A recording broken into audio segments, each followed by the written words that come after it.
আমি কোনো অসুস্থ লোককে বিয়ে করতে চাই না। যা, তোর বিয়ে করতেই হবে। আমি 5 কোটি টাকা নিয়ে নিয়েছি, তাহলে বড় বোনকে আগে বিয়ে দাও। কি আসছে আমাকে বিয়ে দিতে? তুই আগে যা, এই বাড়িতে আর কোনোদিন আসবি না, যা বের হ। মা আমার সাথে এমন করো না। হা হা হা, এখনই হবে আসল মজা। একটা জিনিস ভালো হলো, আমাকে আর ওই বাড়িতে কোনোদিন যেতে হবে না। বাহ, আমি তো আশাই করিনি যে এই ছেলে এত সুন্দর হবে।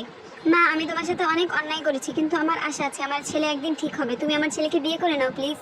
মা আপনি চিন্তা করবেন না, আমি বিয়ে করবো আর এই ঘরের অনেক ভালো একটা বউ হব। হ্যাঁ আমি বিশ্বাস করি। তারপরে আমি একটা লাক্সারি জীবন কাটাতে লাগলাম। মা দেখো আমার হাত কত স্মুথ, এখানে কোনো মশা বসলেও স্লিপ কাটবে।